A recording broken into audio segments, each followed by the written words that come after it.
Welcome to Good Morning Hospitality, your one-stop shop for the latest news, noteworthy trends, and thought-provoking discussions across the industry. From hotels to short-term rentals to all things travel and hospitality, you'll find each episode equips you with the information that you need to start your week. Join us on Good Morning Hospitality every Wednesday, wherever you get your podcasts.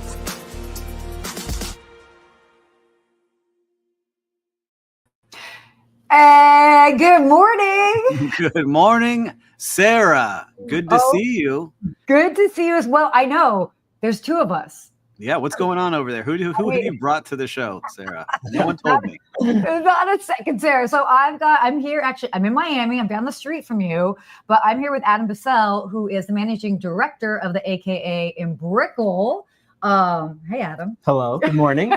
This is so excited.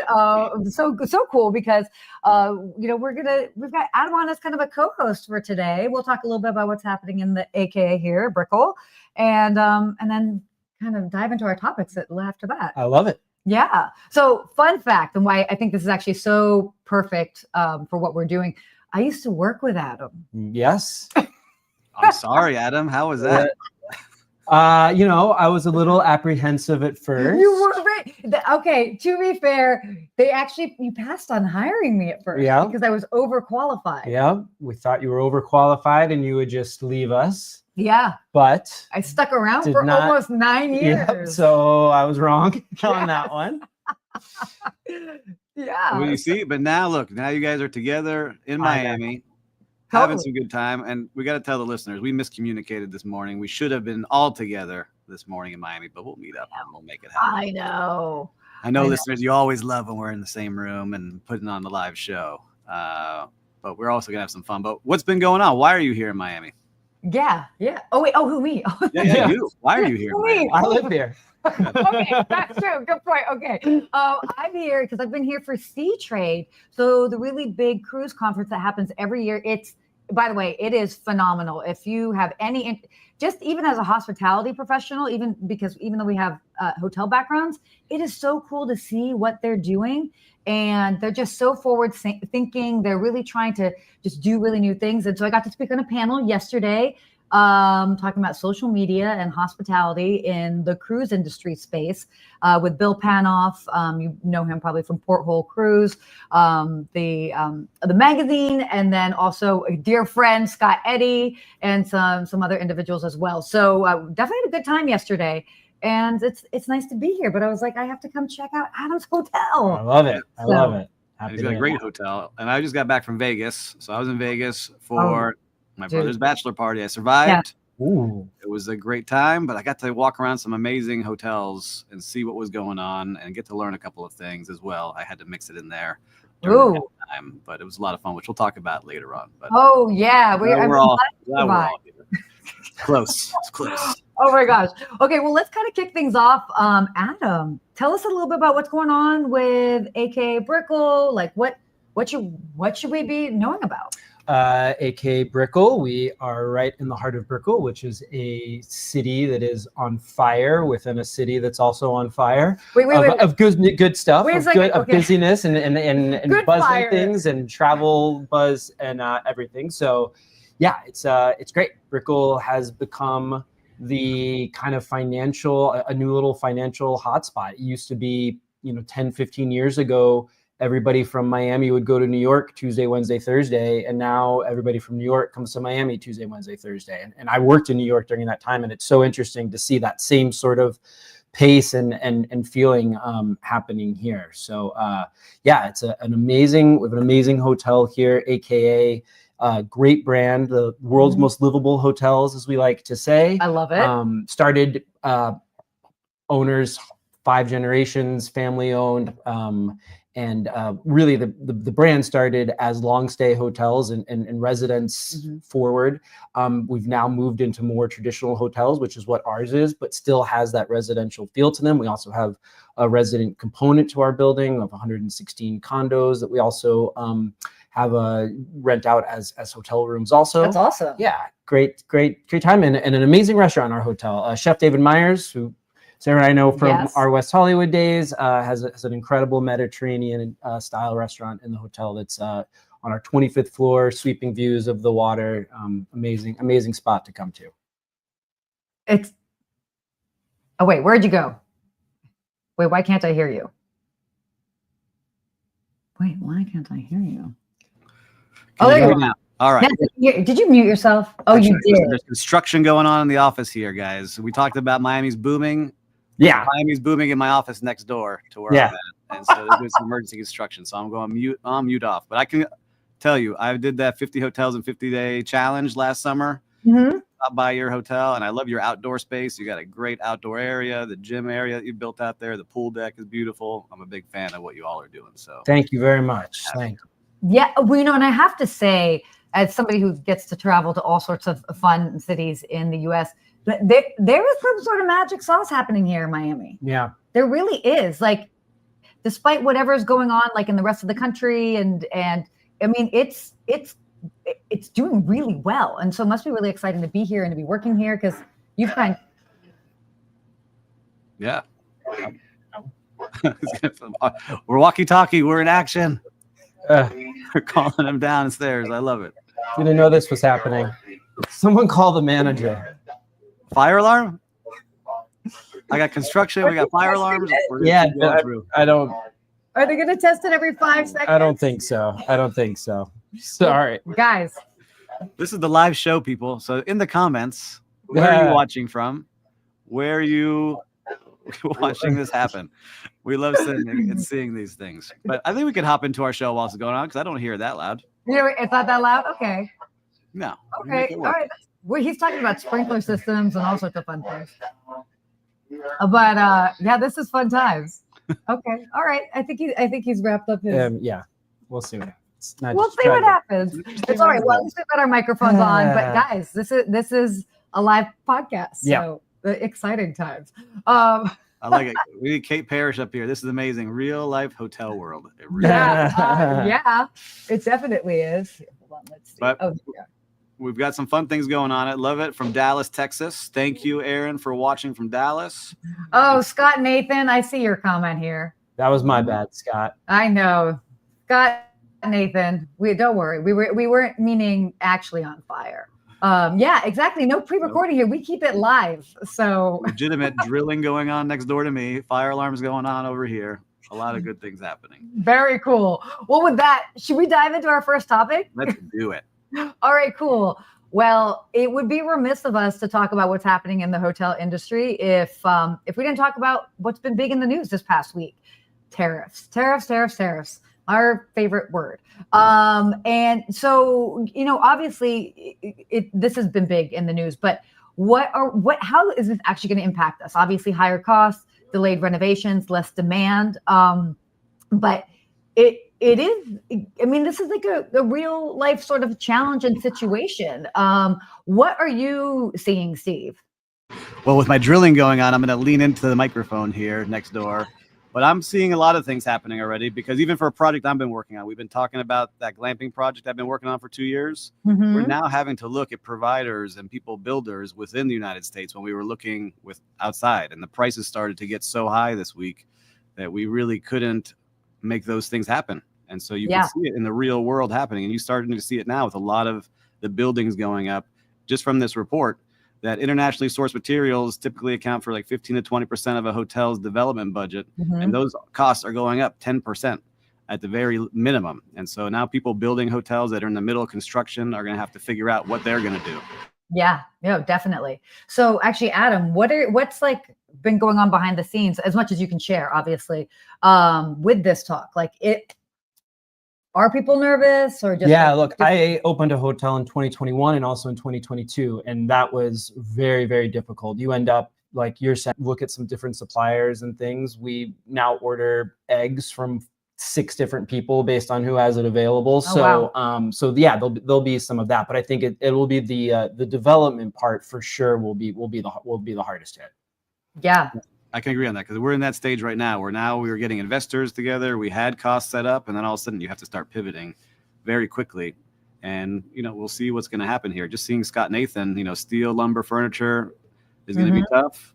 That is true. Like those things are all going to get more expensive, but I understand the other side, we say we're not going to talk politics here. Things are starting to be built in the United States. So I'm buying from somebody here in the United States that normally I would not have. So I'm not sure where this will go. I know that they're going to keep watching that. It's the big headlines that we're seeing over the last 4 days. We will see what happens with the travelers too, because I know when I was in Vegas, it was busy and packed, but just talking to other people there, how it's affecting the stock market. A lot of people had lost a lot of money in those couple of days, and maybe you weren't spending as much freely that they would have at that blackjack table. I know that was me for sure as well. So let's see. It was big for hotels right now. Yeah, I think Q2 will definitely see a little dip. This is always the first thing is corporate travel. Everybody says to kind of halt their budgets on corporate travel. But when it's little things like this that hopefully don't go on for a while, kind of end up making that up in the later parts of the year. So for markets, my market and a lot of markets, Q3 is the lightest corporate travel time of the year, summer. So if this means that a little of the Q2 corporate travel moves to Q3 once things calm down, that would be just fine by me. Yeah. Well, and that's actually a really good point, because I mean, just I'm seeing, the travel that I'm booking for some of my clients, and as of now, it's not slowing down. People are still looking to just really go all out, especially planning ahead for summer. But as you mentioned, the corporate travel, that's definitely very interesting. I mean, I'm seeing, whether that's even part of like marketing budgets and all of that adds up quite a bit. So, what is this question? This looks like a good one. How do you think the brands will help offset or incentivize new builds? That's an interesting one. Yeah, that's a great question. I have to do some research on that, because the brands want these hotels to get built, but if owners don't have the funds that they need to get it done, because everything got more expensive, 10, 20, 25%. The big brands have a lot of fees that they put into those P&Ls. They may have to start looking at, all right, how are we going to make up that difference for that owner? So that's going to be an interesting time for owners who are looking at brands. Which brand's helping me get through this? Because a lot of brands have fees that, we've all worked in hotels. We see the P&L. Like, there's different strategies for a brand to make some money. They're going to have to figure out where they can break a little bit and give that owner the reason to build this new hotel. So, Aaron, don't have the exact answer, but we'll research some more and maybe have something for you next week. Yeah, I think that'll also be obviously very market specific. Yep. Depending on where they can kind of like see their return on the investment, right? Yeah. Yeah. Right. So yeah, interesting stuff. Again, we had to kind of like touch on that, but yeah, more to come. This will probably not be the last time that we talk about it. Yeah. All right, we ready to move on here? Let's do it. Okay, let's talk about. Oh, this will be interesting. Hotel staffing levels. This has been, I feel like we keep talking about this over and over, but hotel staffing levels are still kind of remaining below pre-pandemic figures. So our dear friends over at AHLA, they project an addition of 14,000 hotel jobs in 2025. But despite these gains, this is still significantly lower than where we were as far as just hotel staffing in 2019. This was interesting. Only two regions, Montana and DC, Washington, DC, are the only two regions that are anticipated to surpass pre-pandemic employment levels. Montana. Yeah. A lot of stuff going up in Montana. A lot of dude ranches popping up. But what was interesting with all this, Sarah, and for Adam too, is that even though there are less people working, they're spending way more, right? So there's been an increase of 2.1% in compensation for all of the people working, right? So you have good people, they're paying more to keep those people, you're raising rates to hopefully get new talent in the doors, and it's still not there, but you're still paying more. And so, I know from talking to different hotel owners, I'm curious about Adam and your hotel, is that they had many layers before the pandemic, right? That they thought they needed. And then after I was in there, I remember those layers got cut away and we still had to deliver on those high needs and the high demands and the high ADRs. And then you started putting some technology and you're like, all right, I think we can get through this with less people. Ownership would think, right? On the ground level is ultra stressful because you had to do that. But I still think that there's a lot of people capping things. Like I'm working on some new projects and like, no, we don't need that many people, or we don't need that many concierge, or we don't need that many front desk people. Yeah. So Adam, how's it looking in your hotel? Are you feeling good? Are you feeling short staffed? How do you feel? Coming out of the pandemic, you learned how to do, like you just said, so much more with so less. Mm-hmm. And then you try to figure out how to kind of add those levels back in. I think our company's done a great job of, we're currently, happy to say, for most of our areas, we're at our budgeting staffing levels, which are less than 2019, but we are just working smarter and not harder. And you're able to kind of figure out how you're able to do more with less, and particularly in the tipped areas, banquets, front of house, food and beverage, where you want to pay as high of a wage as possible, but you also want them the tip pools to be as high as possible. So how do you just try to hit it right in the middle where you're delivering the service that you need to, but you're keeping it there, and the staff appreciates that. They're willing to hustle and to go. Nobody wants to be by themselves on the floor with all 3 sections, but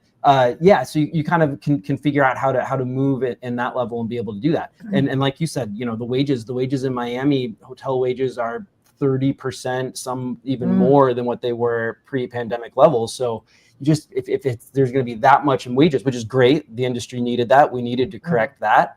But you just can't have as many people there. But there are certain places, to your point, that are doing it way too far. Yeah, it's true. Like my old role, and I'm very happy for my old assistant director. He has my current job and is making way more than I was making 3.5 years ago. So it's true. You need to have that locked in. No, definitely. I mean, it's a really interesting point. I love that you even, especially bring up like the tipped wages or the tipped positions. I mean, okay, you might be doing a little bit more, but then you have obviously the opportunity to earn more. So I mean, I think obviously that's what's driving it at the end of the day. But I mean, I think again, this is not something that it's going to be a overnight sort of change. We're just really living in a new time with everything, just because the whole landscape has changed.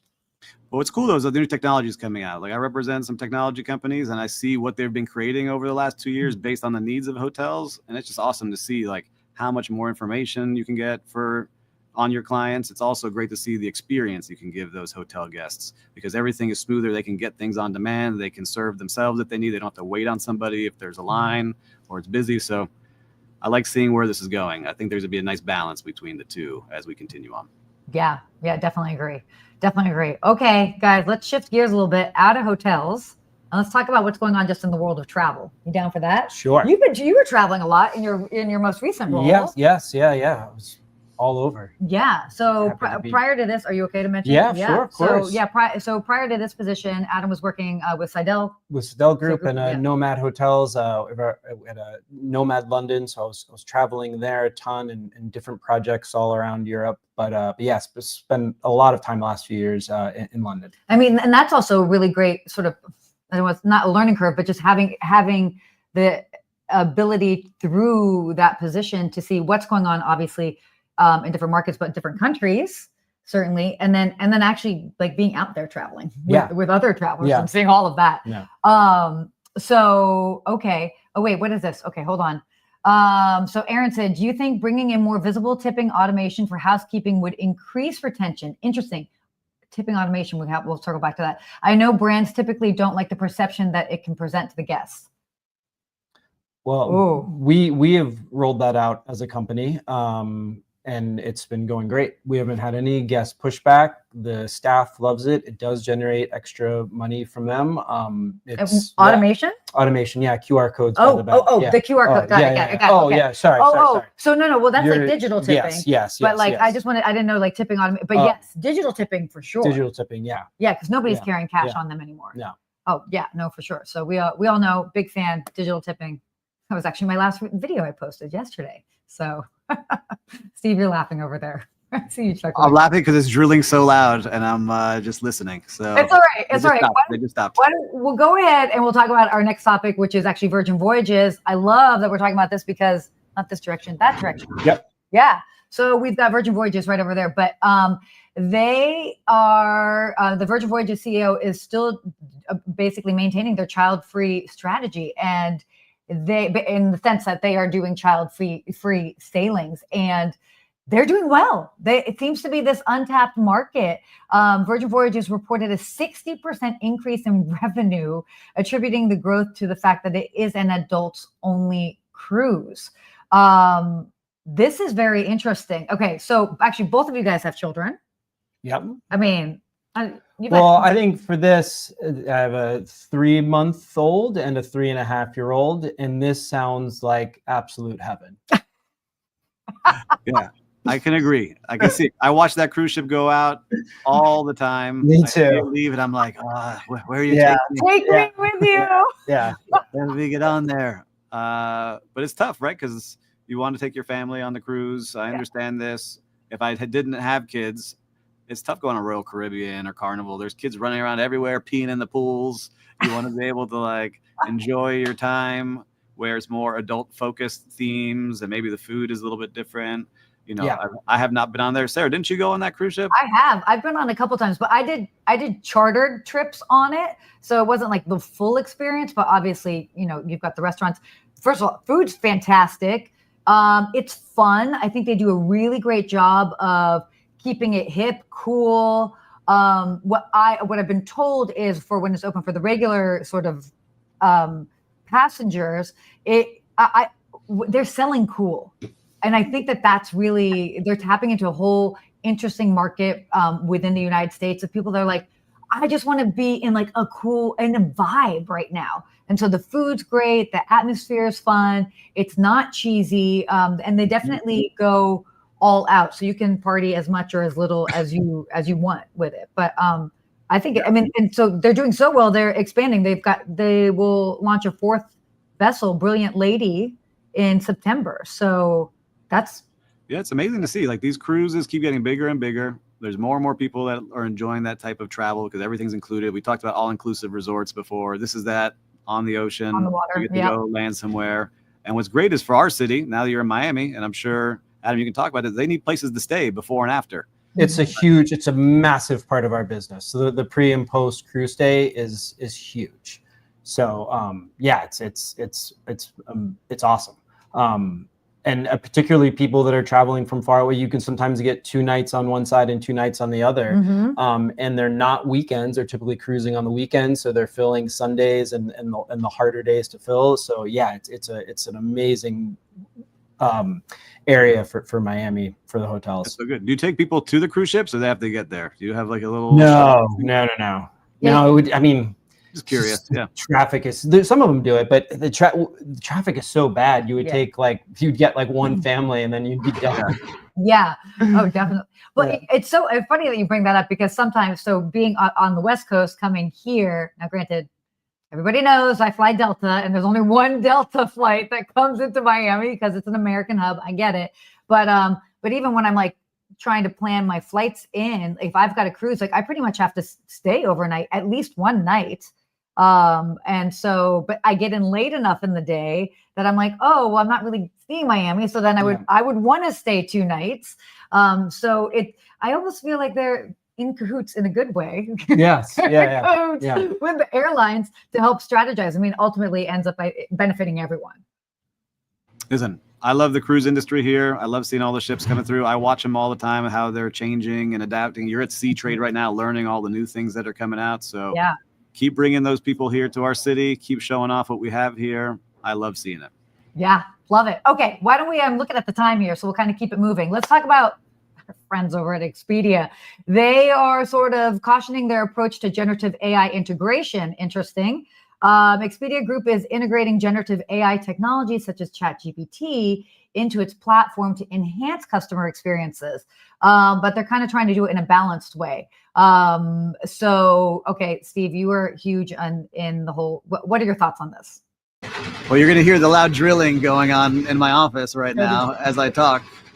Right. But I love using new tools. I'm screaming over it. Take it away, Adam. Do you have any thoughts on this, Adam? No, look, I think as an independent, we're an independent brand without a loyalty program behind us. We're lucky to have tons of book direct business, but we rely on Expedia huge. So it's always interesting. Whatever Expedia does, everybody kind of follows after. So it'll be interesting to see how it works for them and how quickly everybody else is to jump and follow suit.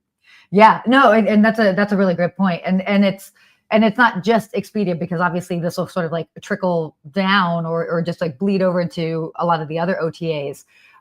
So this is interesting. They have this employee engagement. Expedia has established an internal playground for employees to experiment with various large language models. So they're really trying to promote from within the sort of culture of innovation, which I mean, for that, I think that's great. They should make it so that, because that's where you, in that sort of like playground, that trial and error, that's where they're sort of able to find and figure out what works, what might be new.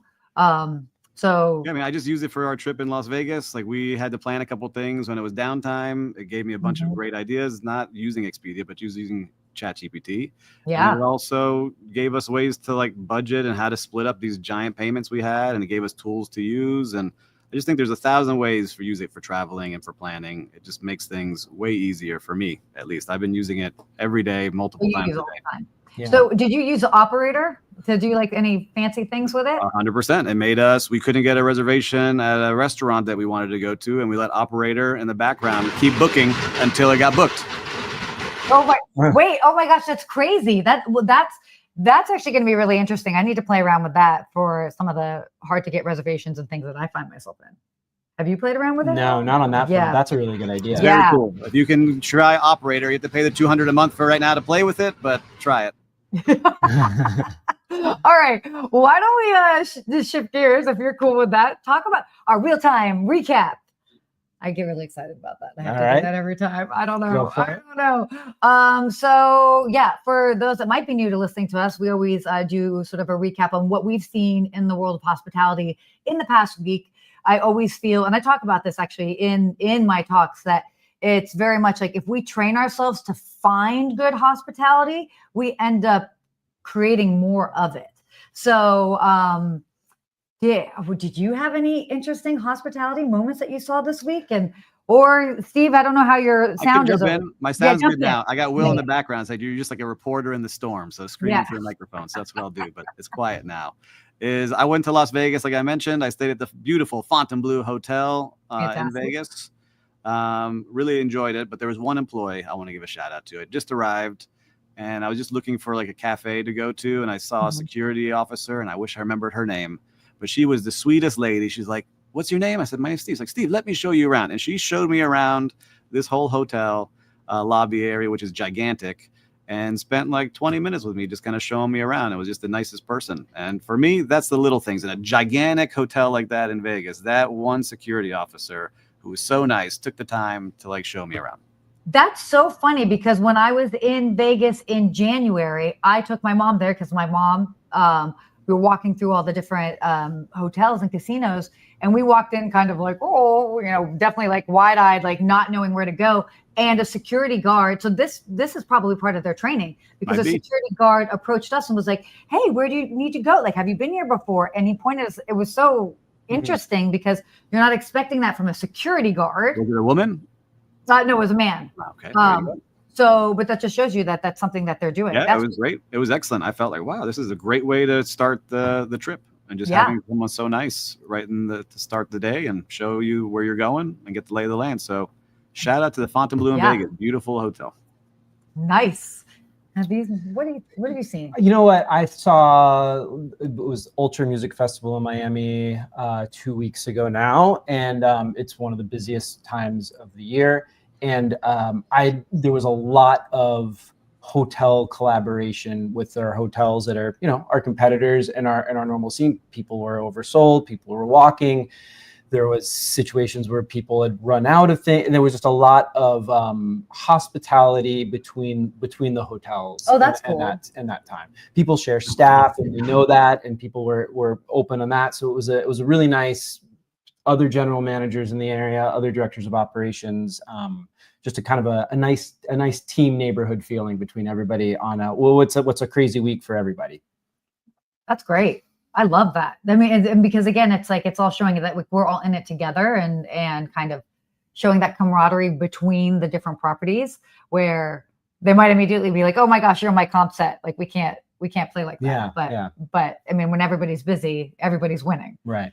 So, and I can just say from our vacation rental world for our company, we were sold out at like the highest rates we've had. It was a record weekend for us, way over last Ultra. I don't know if it was the same for you. Yeah, same. Yeah, the whole market was, and with terrible weather too. So yeah, flooding everywhere. I got to use the Bronco going through the floods. So I want to give a shout out to the team over at Blackberry Farms. So I don't know if you're familiar with them. I know, right in Tennessee. I happen to have some clients that were looking at staying there. We had to change some things last minute. But every single time I spoke to them on the phone, they were just so calm. They were relaxed. They were, it just was a reminder of what exceptional hospitality is. And by the way, I mean, they're known for being in a very rural area. I mean, it's a very specific destination property, not large at all. And we had to make some changes there. And I think you might even only have one concierge. And that concierge was very on top of it. The communication was fantastic. Their reservations team, even with us changing things, were very flexible and working with us on that. So shout out to them. It just was nice to see. It was new for me to be working with that particular property. So they were doing a fantastic job. So that was, have you been? No. Have you heard of it? No, I've heard of it. Yeah. But oh yes. So award-winning place. I've been watching that place for a long time. I gotta go. Yeah. They're and it's like it's not super easy to get to. I mean, you have to fly into Knoxville. Our good friend. Yeah. Oh, yes. A former coworker, Kirk Figgins, works over in Knoxville at The Graduate. Mm-hmm. So yeah, small world. Now we all now have reasons to go. Yes. Okay. Well, we have our hospitality quote of the week. Should I read it here? Yeah, get it. All right. Listening is critical to leadership, and so is staying authentic. You do that, and you will get loyalty. Making your role as a leader will be easy. Very nice quote here today. So, Adam, do you take this kind of leadership? Is this what you do in your hotel? Yeah, definitely. I'm a leader of cooperation and teamwork, and I came through operations, so I'm wanting to roll up my sleeves and be in there with everybody. And I can attest to that. Yeah. No, I can and I will, like, I honestly, because we're gonna have a sentimental moment now, so everybody be prepared. But that you were one of the main reasons why I ended up staying at the London for so long. It was because you set the tone, and you were very much like, you were right in there, like roll up your sleeves in the weeds, with us when it got busy. I mean, I think there was one time there was a crazy rainstorm and there was, the hotel was flooding. And I remember the two of us were like on our hands and knees in the lobby, like wiping down the floor. When you've got that sort of leadership that's leading by example, I mean, that really sets the tone. And obviously that also includes a lot with, you would be on the computer across the lobby, and then something would happen, and then you would chime in, and I was like, he hears everything. So that's one type of listening for sure. Yeah. But I think being in and around everybody and making sure that you're visible, you are able to hear. Well, thank you. And that's the fun part. The boring part of our jobs is when we're in our office by ourselves behind a computer looking at a spreadsheet. The fun part is getting out there and playing with everybody. Said like a true leader in operations. Yeah, thank you. Well, this has been great. What a fun show. Exciting live show with so much going on in the background. We still deliver for you watching and listening. True professionals right over here. True professionals. So this was great. And Adam, thank you for being part of our first sort of interview series, co-host series. Thank you. I thought it was cool. So you guys, if you like this format, let us know. We definitely will be, considering some additional co-hosts as we move forward here and there. We got some fun things going on. But I would say too, for listeners and watchers, if you're watching this on the repeat, on the replay, pause this now, check out AKA Brickell. It is a great place. Thank you very much. Go stay with Adam. It is a beautiful hotel here in Miami and well worth a visit. But listen, a great show this week. What do we say? Until next week, stay hospitable, everybody. Stay hospitable. Bye. Bye.